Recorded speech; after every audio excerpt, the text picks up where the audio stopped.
Assalamualaikum warahmatullahi wabarakatuh.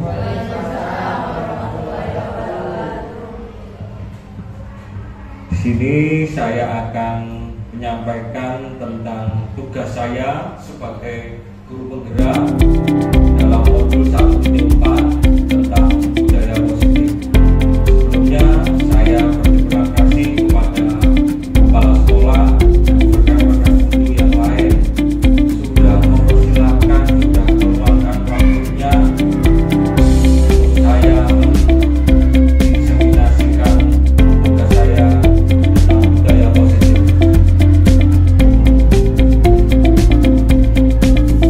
Dan di sini saya bukan bersifat menggurui ataupun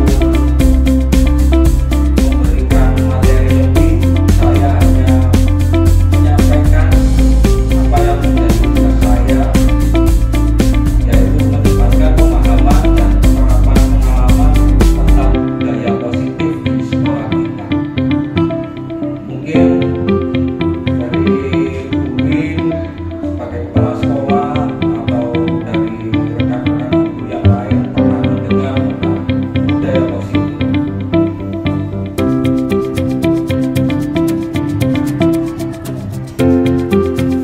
Jadi konsep inti budaya positif di sini adalah perubahan paradigma belajar, yang kedua disiplin positif, motivasi perilaku manusia, yang keempat kebutuhan dasar manusia, yang kelima posisi kontrol guru, keenam keyakinan kelas, dan ketujuh segitiga restitusi. Berikut saya akan sampaikan materinya.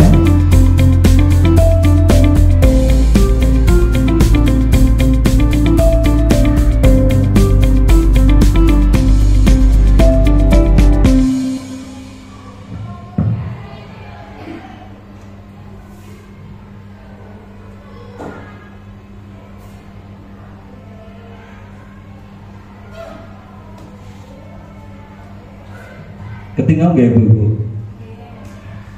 Ya, budaya positif di sekolah yaitu nilai-nilai dan kebiasaan-kebiasaan di sekolah yang berpihak pada peserta didik agar mereka dapat berkembang menjadi pribadi yang kritis, penuh hormat dan bertanggung jawab.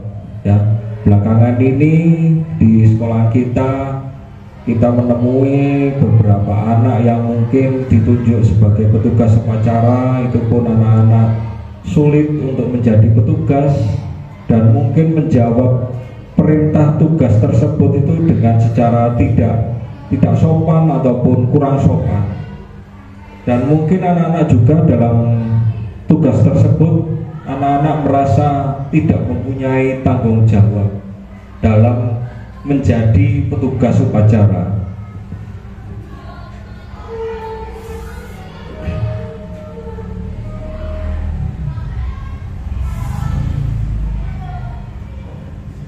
Dan yang pertama adalah perubahan paradigma. Mungkin paradigma itu cara berpikir. Jadi angan-angan. Untuk membangun budaya yang positif, sekolah perlu menyediakan lingkungan yang positif, aman, dan nyaman agar murid-murid mampu berpikir, bertindak, dan mencipta dengan merdeka, mandiri, dan bertanggung jawab. Ya, jadi anak-anak di sini kita sebagai guru wajib menyediakan lingkungan yang positif, yang aman. Positif, mungkin anak-anak di sekolah kita jauh sudah menerapkan budaya anti bullying, atau mungkin ketika masuk sekolahan itu mungkin saling senyum sapa dengan bapak ibu guru. Terus aman di sini anak-anak itu, jadi mungkin sekolah itu ketika istirahat mungkin anak-anak tidak berkeliaran di luar lingkungan sekolah, dan mungkin anak-anak setelah pulang sekolah itu sudah dijemput dengan wali murid ataupun tukang ojek mungkin dari sini ya, jadi anak-anak merasa aman dan nyaman agar murid-murid mampu berpikir. Jadi kita ciptakan suasana senyaman mungkin bagi anak-anak didik kita atau murid-murid agar mereka mampu berpikir secara luas dan bebas, bertindak dan mencipta dengan merdeka. Bertindak dan mencipta dengan merdeka, jadi anak-anak bisa kreatif, sekreatif mungkin secara cara berpikir mereka. Mungkin di sini kalau anak kelas 6 itu cara berpikirnya ada yang berbeda-beda. Mungkin ada yang misalkan Fafa itu bisa mengikuti lomba, mungkin ada murid yang lain tidak bisa mengikuti lomba, bahkan tidak bisa mengikuti kegiatan pembelajaran. Tapi mereka tetap merdeka mengikuti kegiatan pembelajaran yang kita sampaikan.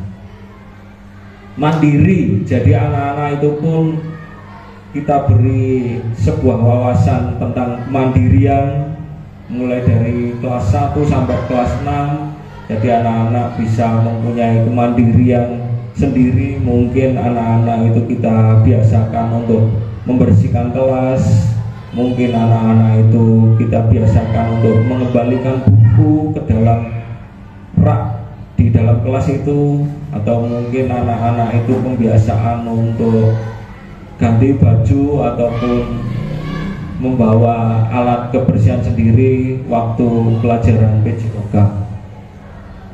Dan bertanggung jawab, jadi anak-anak bertanggung jawab atas apa yang mereka lakukan. Lazimnya disiplin dikaitkan dengan kontrol. Dalam hal ini kontrol guru dalam menghadapi murid.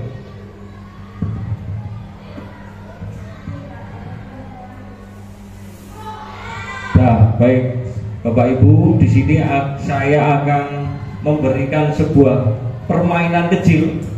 Jadi permainan di sini harusnya ini berpasang-pasangan. Mungkin Bu Sela bisa mencari pasangannya. Ya.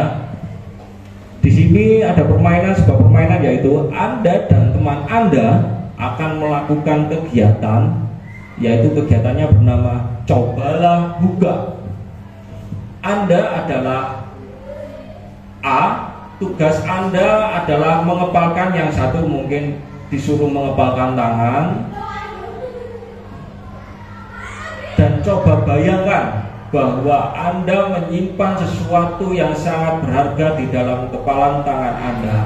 Nah, di sini saya minta salah satu dari teman berpasangan Bapak Ibu guru, jadi salah satu teman tersebut atau rekan tersebut itu mengepalkan tangan dan bayangkan sesuatu yang sangat berharga itu tadi, itu Bapak Ibu simpan di dalam kepalan tangan Bapak Ibu. Nah, baik, Bapak Ibu perlu menjaga benda tersebut sekuat tenaga karena begitu pentingnya untuk kehidupan Anda. Jadi benda tersebut itu Bapak Ibu simpan dan sangat berharga dan sangat penting, sehingga Bapak Ibu genggam sekuat tenaga. Dan rekan Bapak Ibu guru yang sebelahnya boleh membujuk, boleh menghardik, boleh mengintimidasi, boleh memarahi, boleh juga menggoda, boleh juga menggelitik Ibu Yasmin, bahkan menawari Anda uang agar teman Anda bersedia membuka kepalan tangan Anda. Nah, cobalah lakukan kegiatan cobalah buka di atas dengan teman Anda secara bergantian. Nah, mungkin saya beri waktu sebentar saja ini, 30 detik. Sesudah itu diskusikan kegiatan ini dan coba jawab pertanyaan-pertanyaan di bawah ini secara mandiri dan diskusikan kembali dengan rekan Anda. Bandingkan jawaban Anda apakah berbeda atau sama. Bila mana berbeda, kira-kira mengapa? 1, kita coba dulu ya. Baik, silakan berhadap-hadapan Bapak Ibu guru, di tempat duduk saja tidak apa-apa. Mungkin Bu Sela dengan Bu Nikmah, agar Bu Nikmah punya kesibukan, tidak hanya makan saja. Bu Sela mawon sing alam mboten napa mriki.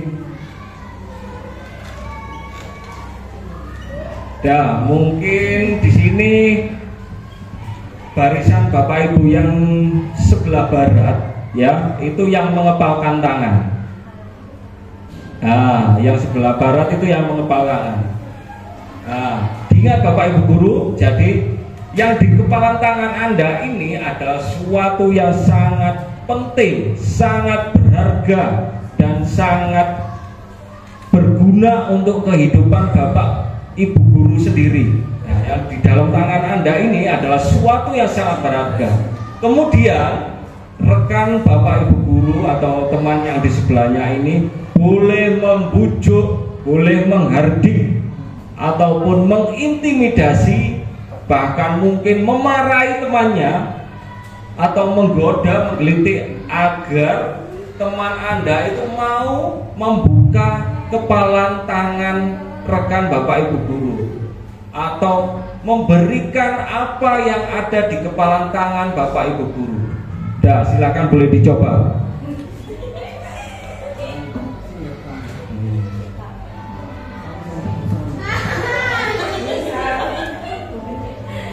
Boleh dibujuk, boleh.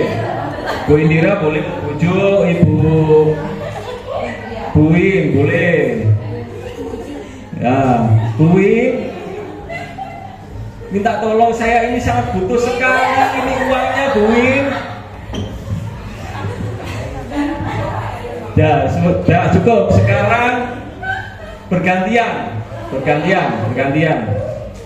Nah, mungkin karena tadi yang rekan yang sebelah barat itu sudah, oh kira-kira saya harus bagaimana, saya harus menggunakan cara seperti apa, saya harus mengatakan kata-kata seperti apa agar teman saya mau membuka kepalan tangan saya, ya, seperti itu ya.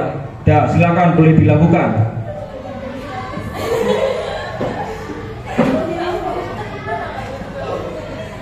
Ya, boleh menggelitik juga boleh, karena sah ya.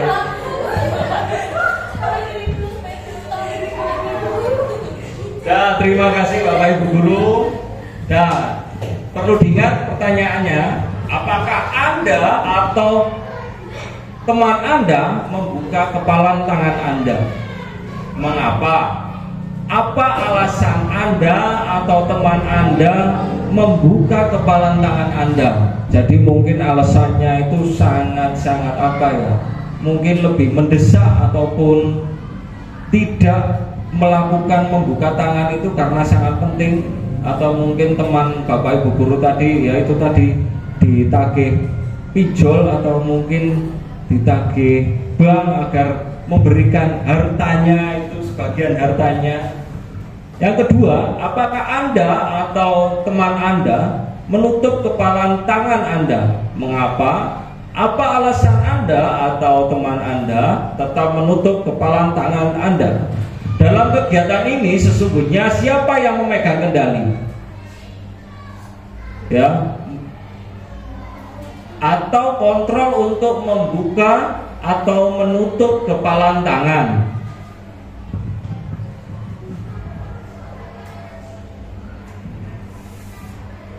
Nah, kita beralih dulu sebentar. Dan menurut Ki Hajar Dewantara, bahwa tujuan pendidikan yaitu menuntun segala kodrat yang ada pada anak-anak agar mereka dapat mencapai keselamatan dan kebahagiaan yang setinggi-tingginya, baik sebagai manusia maupun sebagai anggota masyarakat. Oleh sebab itu, pendidik itu hanya dapat menuntun tumbuh atau hidupnya kekuatan kodrat yang ada pada anak-anak agar dapat memperbaiki lakunya, atau bukan dasarnya ya, bukan dasarnya hidup dan tumbuhnya kekuatan kodrat anak. Jadi kita hanya boleh menuntun tumbuh anak tersebut, tidak boleh kamu harus seperti ini, kamu tidak boleh seperti ini, gitu ya, tidak boleh seperti itu.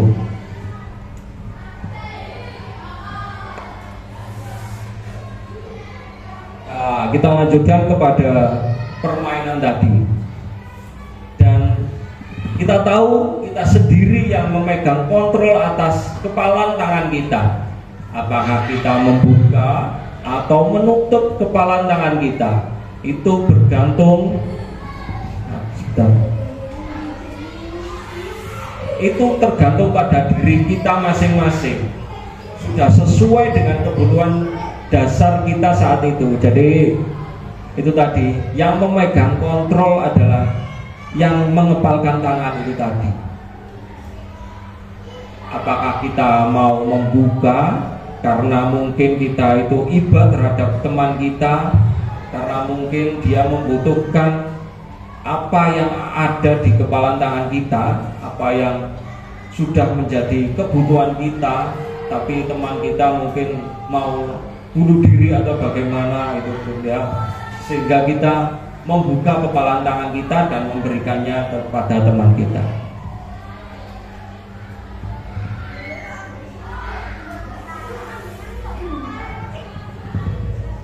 Kita lanjutkan perubahan paradigma teori kontrol atau ilusi kontrol. Nah, ilusi itu adalah, jadi kita itu berpikir tidak sesuai dengan ekspektasi atau yang ada pada pikiran kita. Itu adalah ilusi, Bapak Ibu. Ilusi guru mengontrol murid. Jadi kita berekspektasi, kita punya pemikiran untuk mengontrol murid. Jadi itu hanyalah sebuah ilusi, Bapak Ibu guru. Jadi meskipun kita itu memarahi anak, kita memberikan hukuman kepada anak, kita memberikan perintah kepada anak, tapi kadang-kadang anak tersebut tidak sejalan dengan apa yang disampaikan oleh Bapak Ibu gurunya. Nah, kemudian ilusi bahwa kritik dan membuat orang merasa bersalah dapat menguatkan karakter. Nah, mungkin seperti apa itu, pendidikan militer. Jadi kita memarahi anak tersebut, terus memberikan hukuman anak tersebut, itu akan menguatkan karakter anak tersebut. Jadi itu hanyalah sebuah ilusi, Bapak Ibu. Jadi terkadang anak itu kita cari apa itu selahnya, atau kita cari hatinya sampai di mana dia mempunyai perasaan, dan akhirnya membuat dia berpikir sendiri bahwa yang menguatkan karakter mereka adalah kelembutan. Nah, yang ketiga, ilusi bahwa semua penguatan positif efektif akan bermanfaat. Ya, ilusi bahwa semua penguatan positif efektif dan bermanfaat. Kadang kita memberikan kata-kata positif, tapi anak itu tidak mau menggunakan kata-kata positif tersebut, atau kita menyarankan, atau mungkin kita memberikan apa itu saran yang baik, tapi tidak ada manfaatnya untuk anak tersebut. Yang keempat, ilusi bahwa orang dewasa memiliki hak untuk memaksa. Ya, mungkin di sini kita sebagai guru adalah orang dewasa dan memiliki hak untuk memaksa, dan memaksa di sini kita sebagai guru memaksa murid untuk mengikuti pelajaran atau mungkin mengikuti peraturan yang ada di sekolah. Dan kadang itu hanya sebuah ilusi, meskipun kita terapkan sesering mungkin, kita terapkan setiap hari, tapi anak-anak itu tidak mempunyai kebebasan berpikir ke arah ke sana. Jadi anak itu akan merasa tertekan, dan akhirnya itu anak tersebut kadang malah melanggar peraturan atau melanggar apa yang sudah menjadi kebijakan sekolahan.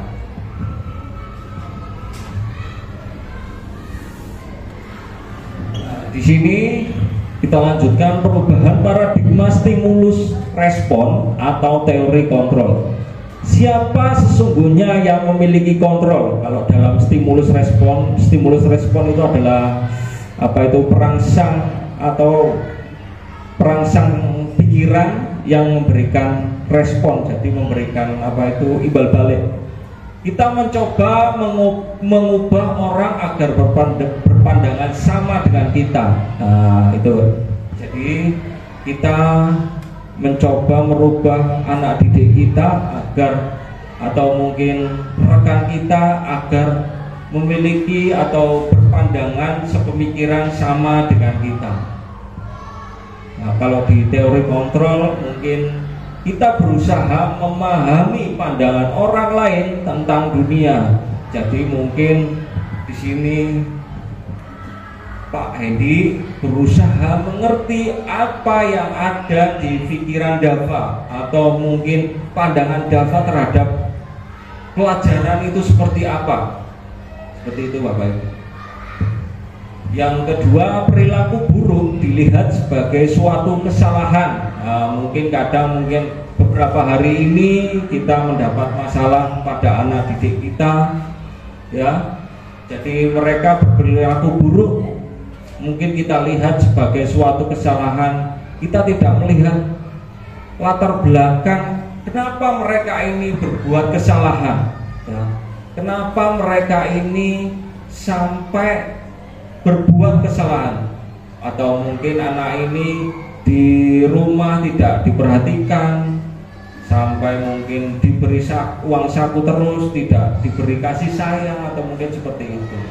Dan teori kontrolnya adalah semua perilaku memiliki tujuan. Jadi kalau kita lihat penyebab kesalahan anak tersebut, arek iki nglakoni kesalahan itu karena mungkin anak ini mencuri karena dia tidak mendapatkan uang saku. Seperti itu. Kenapa dia mencuri? Kenapa dia sampai mencuri? Karena mungkin dia tidak diberikan uang saku, jadi dia ingin beli jajan atau beli kue, tapi dia tidak memiliki uang saku. Yang ketiga, dalam stimulus respon, saya bisa mengontrol orang lain, ataupun orang lain bisa mengontrol saya. Dalam teori kontrolnya, hanya Anda yang bisa mengontrol diri Anda. Jadi kalau orang lain bisa mengontrol saya, itu salah Bapak Ibu Guru. Yang ada hanya saya yang bisa mengontrol diri saya sendiri, ya. Jadi sebisa mungkin Bapak Ibu Guru ini mengontrol mungkin emosi, mengontrol mungkin pemikiran Bapak Ibu Guru sendiri. Bukan Bapak Ibu Guru memiliki pemikiran ataupun memiliki emosi yang mungkin terkait dengan perasaan orang lain ataupun pemikiran orang lain. Kelima, pemaksaan ada pada saat bujukan gagal. Nah, mungkin kita membujuk anak tersebut untuk mengakui kesalahannya, tapi bujukan tersebut tidak sesuai dengan ekspektasi kita, atau tidak sesuai dengan pemikiran kita agar anak itu mengaku. Akhirnya kita melakukan pemaksaan terhadap anak tersebut. Jadi mungkin anak tersebut dimarahi atau diberi hukuman, ataupun kita suruh berdiri di depan bendera agar anak tersebut mengakui kesalahan tersebut. Dalam teori kontrolnya, kolaborasi dan konsensus menciptakan pilihan-pilihan baru. Jadi kita mungkin berkolaborasi dengan wali murid siswa yang mempunyai masalah ataupun yang mempunyai ketergantungan. Jadi seperti itu, kolaborasi, atau mungkin kolaborasinya itu dengan pihak-pihak terkait, misalkan dengan pihak kepolisian atau mungkin pihak masyarakat yang bisa menjadikan kita berkolaborasi. Dan konsensus menciptakan pilihan-pilihan baru, ya, suatu konsekuensi khusus agar kita bisa menciptakan pilihan-pilihan baru.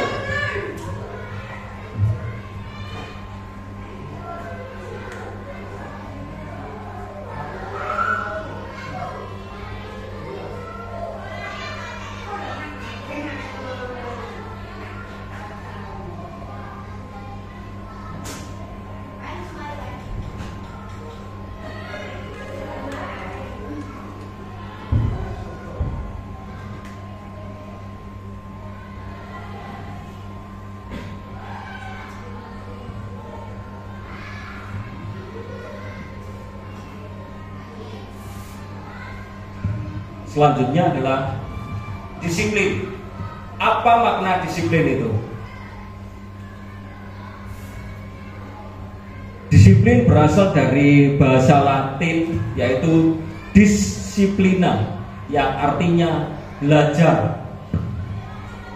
Makna asal dari kata ini berkonotasi dengan disiplin diri dari murid-murid atau secara Socrates dan Plato. Menurut Socrates dan Plato, disiplin diri membuat orang menggali potensinya menuju sebuah tujuan, apa yang dia hargai. Namun dalam budaya kita, makna kata disiplin telah berubah menjadi suatu yang dilakukan seseorang pada orang lain untuk mendapatkan kepatuhan, atau kecenderungan umum adalah menghubungkan kata disiplin dengan ketidaknyamanan, bukan dengan apa yang kita hargai atau pencapaian suatu tujuan mulia.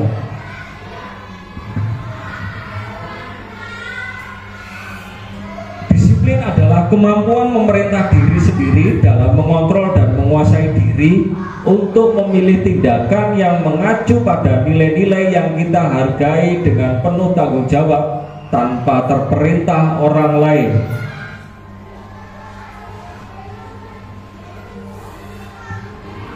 Maksud dari nilai-nilai yang kita hargai adalah nilai-nilai kebajikan atau sifat positif manusia yang merupakan tujuan mulia yang ingin dicapai setiap individu. Nilai-nilai kebajikan yang ingin dicapai oleh setiap anak Indonesia kita kenal dengan profil pelajar Pancasila, yaitu beriman, bertakwa kepada Tuhan Yang Maha Esa dan berakhlak mulia, mandiri, bernalar kritis, berkebinekaan global, bergotong royong, dan kreatif.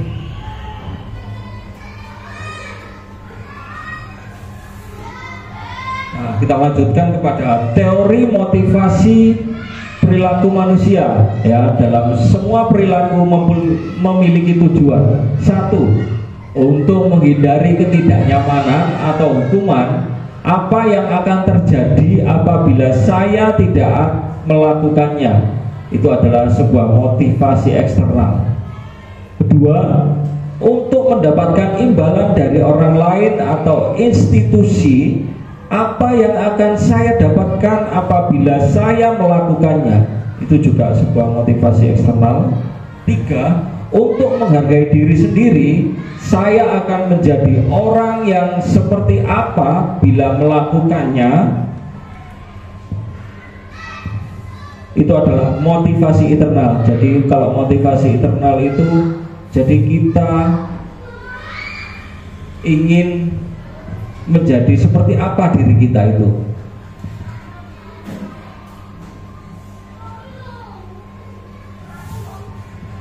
Ini adalah kebutuhan dasar manusia.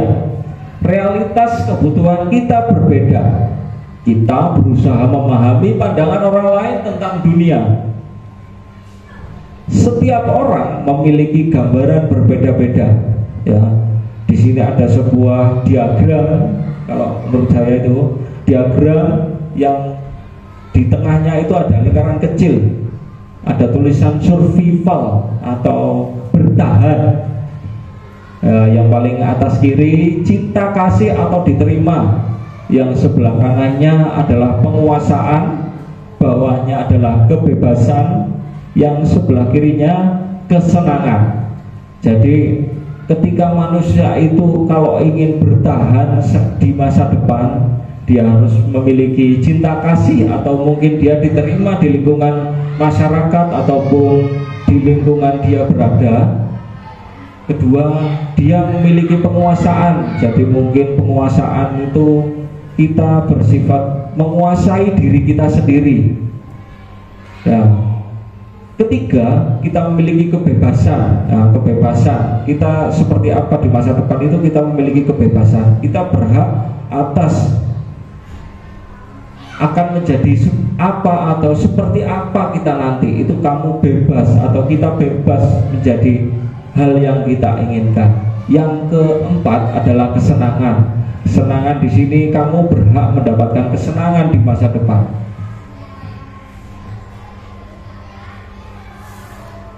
Di sini ada sebuah permasalahan atau kasus. Sebagai contoh, Ibu Ani adalah guru kelas 5 di SD Pelita Hati, sedang bingung menghadapi ulah salah satu murid di kelasnya yang bernama Agus. Beberapa anak telah datang dan mengeluhkan Agus yang seringkali meminta bekal makan siang mereka dengan paksa. Jika Anda menghadapi situasi seperti Ibu Ani, apa yang akan Anda lakukan? Menurut Anda, kira-kira apa alasan Agus melakukan hal itu? Nah, dalam konteks penerapan disiplin positif, Ibu Ani sebaiknya mencari tahu alasan Agus melakukan tindakan tersebut agar mengetahui kebutuhan mana yang sedang berusaha dipenuhi Agus. Nah, apabila jawaban Agus karena ia lapar dan orang tuanya tidak membawakannya bekal makan siang, kebutuhannya adalah bertahan hidup.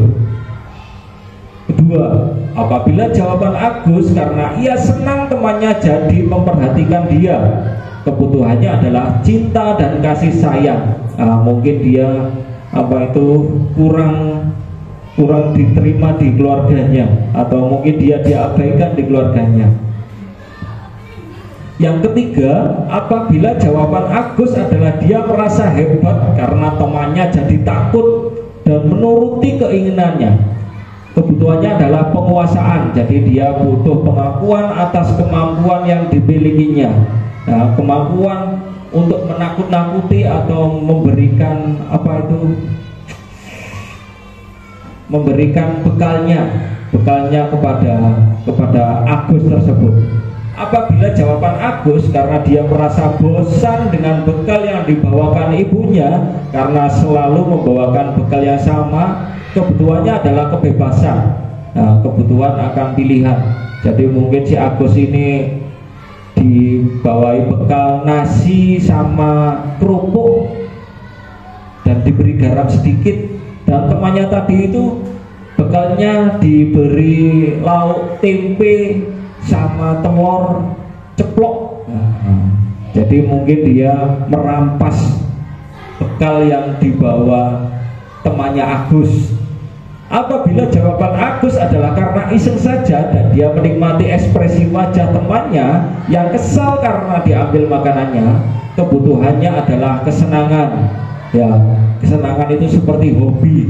Jadi dia memang senang atau dia hobi untuk merampas bekal dari temannya itu, atau membuat temannya itu tadi bersedih. Nah, di sini ada 5 posisi kontrol guru.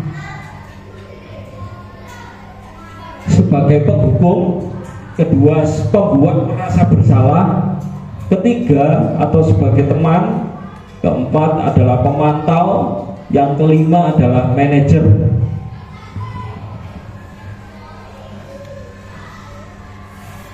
Di sini ada 5 posisi kontrol, ya, motivasi. Di sini ada identitas gagal, identitas berhasil atau sukses, identitas berhasil atau sukses. Yang satunya itu kontrol dari luar dan satunya kontrol diri. Di sini juga ada guru berbuat, guru berkata, hasil, kaitan dengan dunia berkualitas, murid berkata, dampak pada murid. Ada penghukum, pembuat merasa bersalah tadi, teman, pemantau, manajer, dan ini adalah kata-kata yang diberikan guru dan murid tersebut.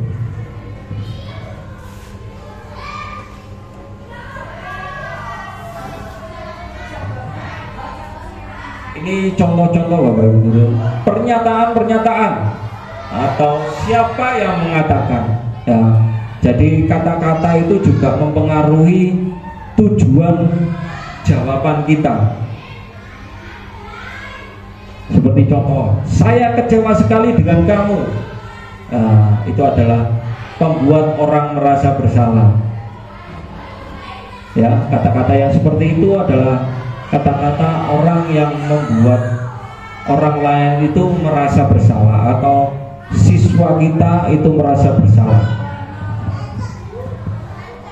Kamu tidak pernah melakukannya. Oh, kamu tidak pernah benar melakukannya. Itu adalah penghukum, karena kita sudah menentukan kata-kata kita untuk menjatuhi hukuman atau menjatuhi justice kepada anak didik kita atau rekan kita. Ayolah, lakukan demi bapak ibu. Itu kita berposisi kontrol sebagai teman. Apakah kamu mendapatkan stiker bintang hari ini? Itu kita sebagai pemantau. Lanjut, bagaimana kamu bisa menyelesaikan masalah ini? Kita sebagai manajer. Jadi manajer di sini kita itu menyarankan atau bertanya kepada anak didik kita atau rekan kita agar kita menguasai sebuah masalah itu dengan cara berpikir mereka. Yang terakhir, kamu selalu yang paling terakhir. Itu juga termasuk penghukum, karena dia ada kata-kata selalu di situ, Bapak Ibu guru. Selalu itu adalah kata-kata menjustis atau menjatuhi hukuman. Di sini ada sebuah diagram lagi. Yang paling tengah adalah peraturan kelas. Di luarnya ada keyakinan kelas. Di luarnya lagi adalah lingkungan positif, dan itu menjadikan sebuah budaya positif. Jadi budaya positif itu tidak langsung dan tidak begitu saja terjadi untuk menjadikan sebuah budaya. Jadi kita mulai dari peraturan kelas, ya, kita jadikan sebuah keyakinan di dalam kelas tersebut agar menjadikan lingkungan positif di lingkungan sekolah tersebut, yang akhirnya menjadikan sebuah budaya. Keyakinan kelas adalah nilai-nilai kebajikan atau prinsip-prinsip universal yang disepakati bersama secara universal, lepas dari latar belakang suku, negara, bahasa maupun agama. Di sini ada sebuah penemu mungkin. Menurut Gosen, suatu keyakinan akan lebih memotivasi seseorang dari dalam.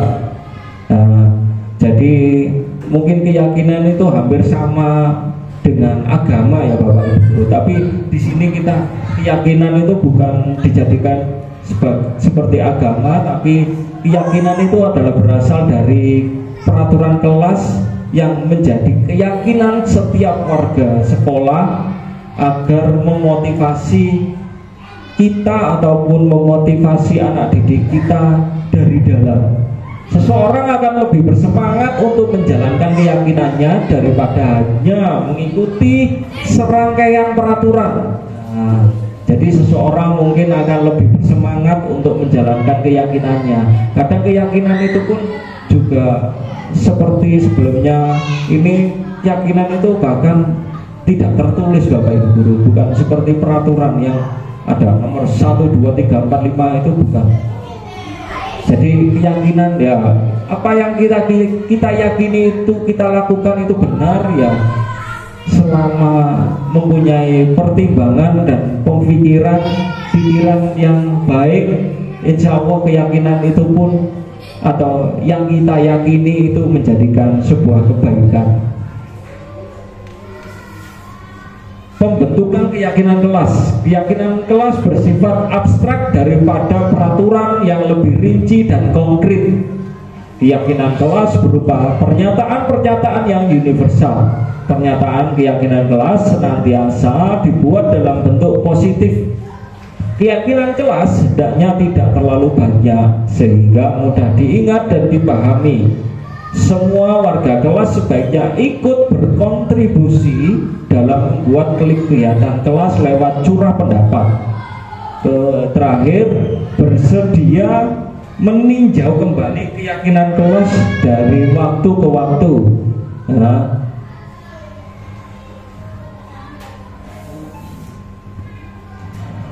di sini ada peraturan dan keyakinan kelas atau nilai kebajikan yang dituju. Nah, di sini anak-anak membuat peraturan kelas selalu mengembalikan buku ke tempatnya.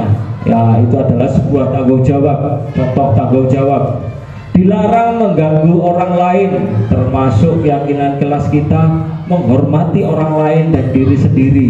Nah, di situ ada peraturan dan berbagai peraturan yang hampir sama atau menjadikan keyakinan kelas seperti menghormati, ya, menghormati saling juga menghormati.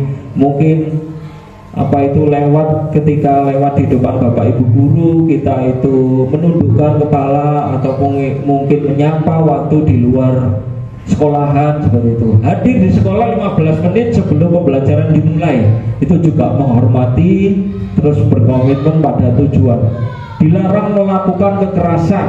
Nah, dilarang melakukan, kenapa dia dilarang melakukan kekerasan? Karena demi keselamatan dan menghormati orang lain juga. Terus dilarang menggunakan narkoba. Kenapa kok sampai dilarang menggunakan narkoba? Karena demi kesehatan. Bergantian atau menunggu giliran, menghormati orang lain kesabaran. Gunakan masker, kesehatan keselamatan. Jangan berlari di kelas, itu adalah juga keselamatan dan keamanan.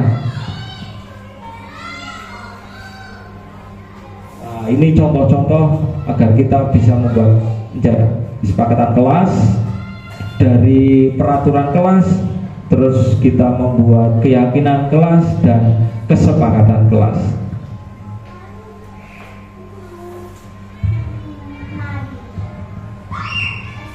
Kita lanjutkan materi terakhir, segitiga restitusi. Nah, proses menciptakan kondisi bagi murid untuk memperbaiki kesalahan mereka sehingga mereka bisa kembali pada kelompok mereka dengan karakter yang lebih kuat.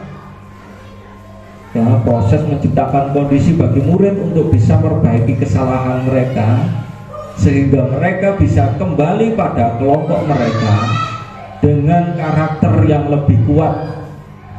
Melalui restitusi guru dapat membantu murid menjadi lebih memiliki tujuan disiplin positif serta memulihkan dirinya setelah berbuat salah.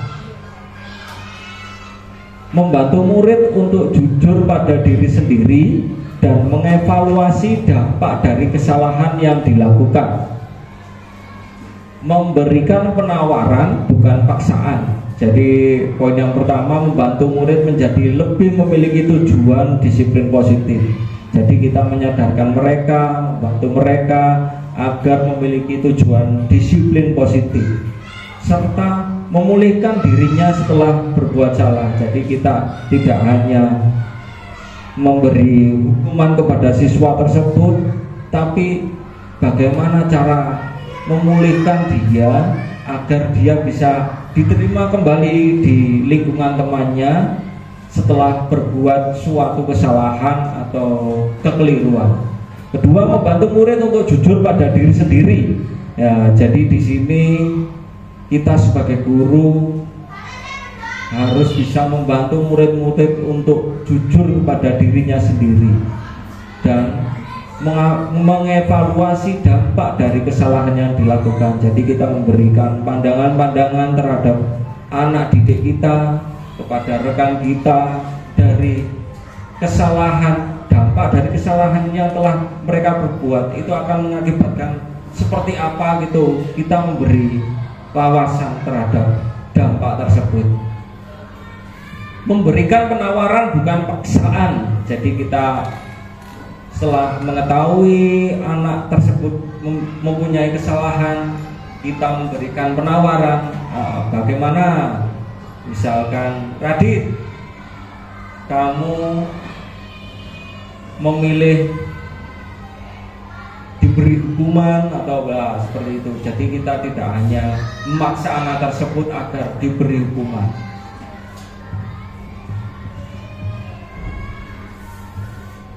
di sini ada segitiga restitusi, ada diagramnya. Kamu tentu punya atau alasan mengapa melakukan itu.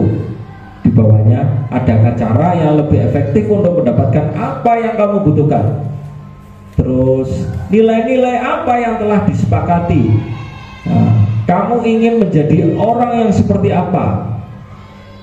Di dalamnya ada validasi tindakan yang salah atau menanyakan keyakinan, terus menstabilkan identitas.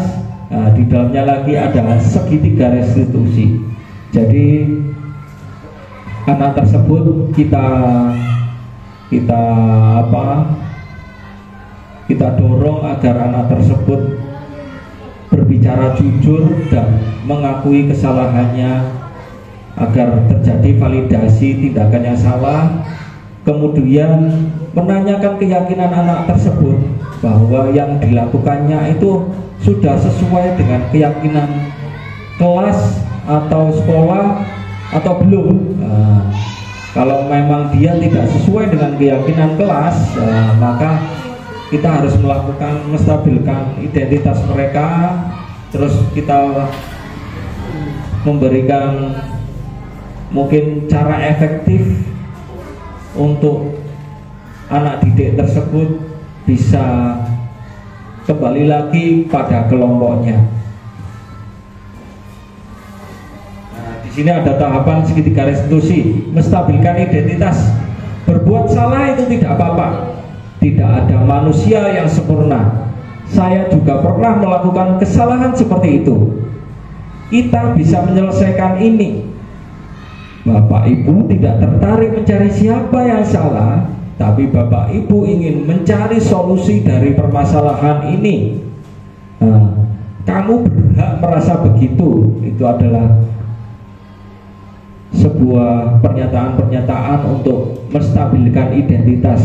Gunanya agar anak tersebut tidak merasa bersalah dan akhirnya bisa mengungkapkan sebuah kejujuran yang mungkin, atau mengungkapkan sesuatu yang ditutup-tutupi. Jadi anak tersebut bisa terbuka. Yang kedua, validasi tindakan yang salah. Padahal kamu bisa melakukan yang lebih buruk dari ini ya. Kamu pasti punya alasan mengapa melakukan hal itu. Kamu patut bangga pada dirimu sendiri karena kamu telah melindungi sesuatu yang penting buatmu. Itu kadang kita menghadapi sesuatu hal yang sangat sulit. Yang ketiga, menanyakan keyakinan. Apa yang kita percaya sebagai kelas atau keluarga. Mungkin apa nilai-nilai umum yang telah kita sepakati. Ketiga, apa bayangan kita tentang kelas yang ideal. Yang keempat, kamu mau jadi orang yang seperti apa. Ini adalah menanyakan keyakinan mereka. Menanyakan keyakinan mereka itu sudah sesuai dengan mungkin kesalahan, apa berbalik arah dengan keyakinan mereka atau tidak sesuai dengan keyakinan mereka. Di sini saya refleksi, perasaan saat ini adalah titik-titik. Mungkin Bapak Ibu boleh mengungkapkan di dalam hati, menjawab di dalam hati terkait pertanyaan-pertanyaan refleksi berikut ini. Ya, nomor satu, perasaan saat ini adalah titik-titik. Mungkin perasaan Bapak Ibu guru setelah mendapatkan materi-materi dari saya, itu bagaimana perasaannya. Yang kedua, setelah mengikuti materi pengimbasan atau diseminasi pada hari ini, saya menjadi paham bahwa titik-titik mungkin terkait materi yang saya sampaikan tadi itu bagaimana. Saya jadi mengetahui misalkan segitiga restitusi bukan segitiga biru ya. Yang ketiga, target saya selanjutnya adalah titik-titik. Jadi setelah kita mengetahui materi tersebut, kegiatan kita atau pemikiran kita atau angan-angan kita setelah kita memahami atau kita mendapatkan pengimbasan itu bagaimana, itu monggo dijawab sendiri-sendiri di dalam hati. Nah, itu saja yang bisa saya sampaikan. Akhirul salam, wassalamualaikum warahmatullahi wabarakatuh.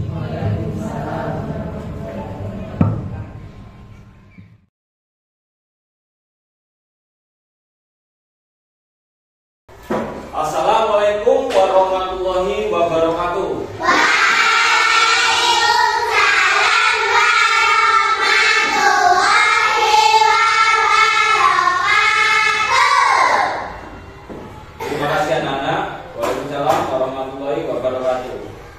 Bagaimana kabarnya hari ini? Baik, sukses selalu. Ya, terima kasih. Ada yang tidak masuk kah hari ini? Siapa? Oh, Davis. Sama? Ya. Kali ini Pak Hendy mau mengajak anak-anak kelas 2 untuk membuat keyakinan kelas. Ya. Apa itu keyakinan, Pak Hendy? Keyakinan adalah hampir sama dengan peraturan kelas. Jadi nanti kalian akan Pak Hendy beri kertas, sebuah kertas. Nanti kalian menulis peraturan kelas yang mungkin kalian tahu atau kalian yakini. Jadi nanti setelah semuanya menulis, ya, nanti kita tempelkan di papan tulis peraturan kelas yang sudah kalian buat, ya. Jadi nanti Pak Hendy bagikan kartu satu-satu, terus kalian menulis peraturan kelas itu di kartu tersebut, ya. Satu saja, satu anak satu, ya. Satu anak satu peraturan kelas. Nah, nanti setelah peraturan tersebut selesai kalian tulis, terus kita tempelkan di papan tulis, kemudian kita pilah-pilah mana yang menjadi sebuah peraturan, mana yang bukan peraturan. Nah, nanti yang peraturan tersebut saya dipilah-pilah lagi, kita sendirikan lagi mana peraturan yang sama. Mungkin Salim nulisnya itu podo ambek Caca, mungkin Cio nulisnya itu peraturan itu podo ambek Wawa, ya. Mungkin begitu, ya. Jadi nanti kalau sama, dua anak sama, berarti yang ditulis berapa? Satu. Gitu ya. Paham ya? Oke, kita lanjutkan kegiatannya. Jadi Pak Hendy bagikan kertas, terus kalian menulis. Nah, sebelum kalian menulis pada kertas yang Pak Hendy berikan, baiknya diberi nama atau tidak? Nah, kalau kalian semua sepakat bahwa diberi nama,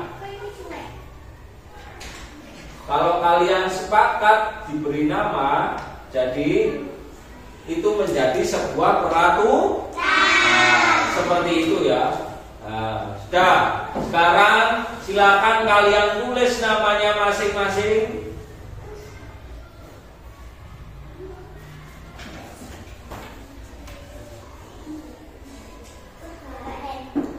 Sudah? Kalau sudah kalian menulis nama kalian masing-masing, sekarang silakan tulis sebuah atau satu peraturan kelas.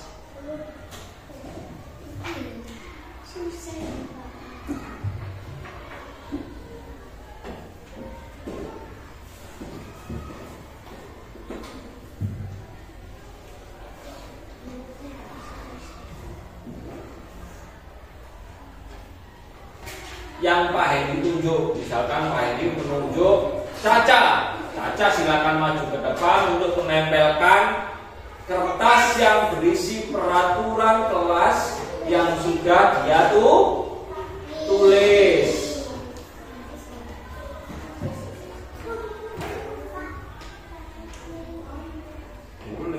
Terserah.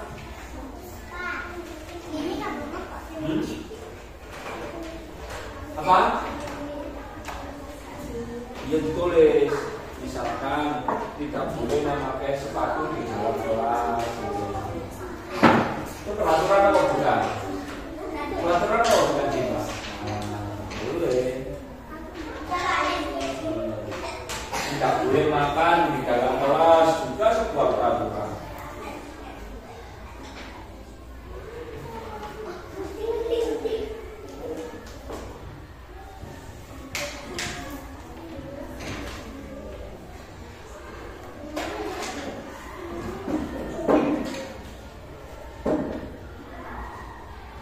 Oke, peraturan menulis apa? Menulis sebuah peraturan kelasnya kita rubah lagi bahwa tidak hanya satu. Sekarang Pak ini rubah menjadi 2.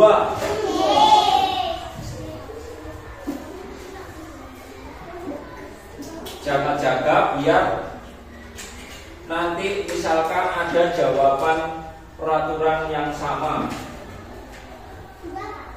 Ya.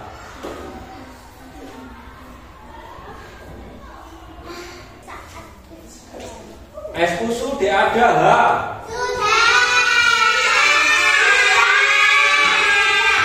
Sudah, kalau begitu Pak yang ditunjuk. Yuk maju ke depan. Peraturannya ditempelkan.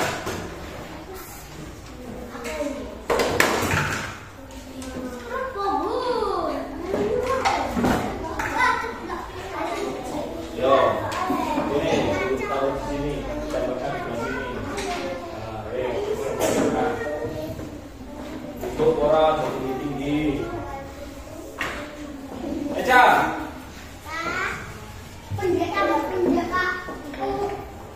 Caca Marica. Caca Marica. Caca Marica ada di kampung baru.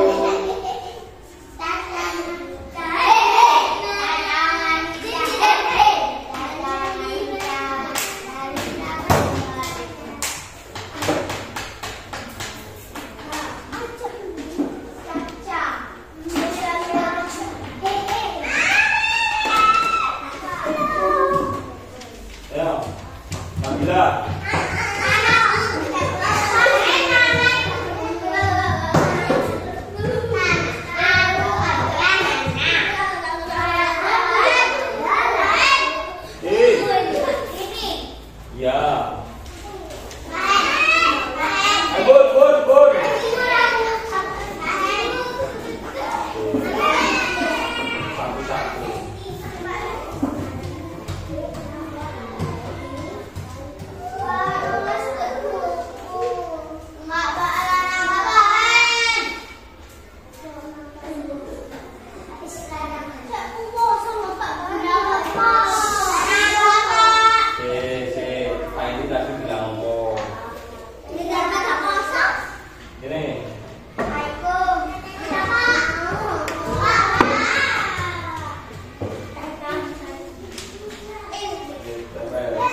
Sudah?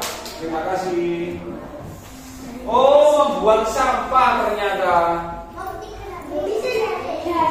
Ya sama sebelumnya Akila. Akila, tidak boleh ramai di dalam kelas. Tidak boleh terlambat. Tidak boleh memakai sepatu. Loh, kok tidak boleh memakai sepatu sekolah? Akila, mana Akila? Tidak boleh memakai sepatu di dalam kelas. Yang gambarnya itu ada awan dan matahari. Dia disuruh membuat peraturan malah melukis. Kalau disuruh melukis tambah membuat peraturan.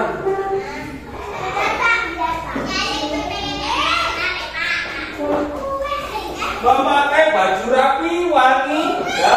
Terus kedua piket kelas dengan baik. Terus ada diva, tidak boleh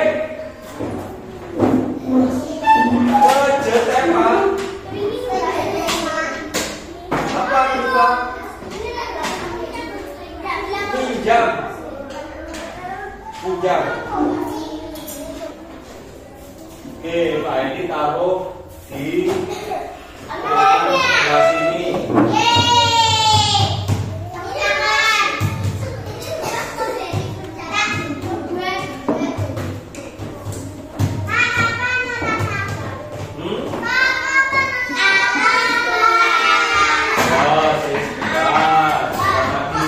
Dan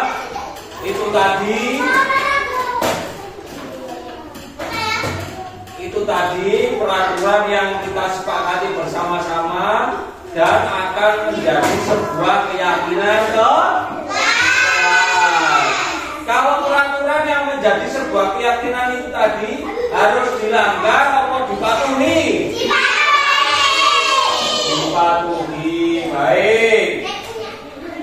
Kalau sudah dipatuhi, berarti nanti kalian kalau melakukan pelanggaran terhadap peraturan tersebut diberi hadiah apa diberi hukuman? Hukuman.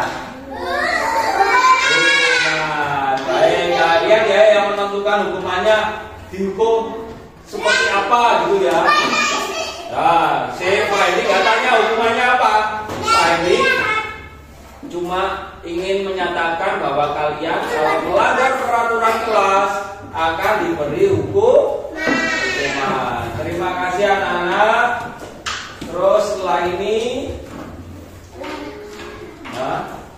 kalian mengeluarkan alat gosok.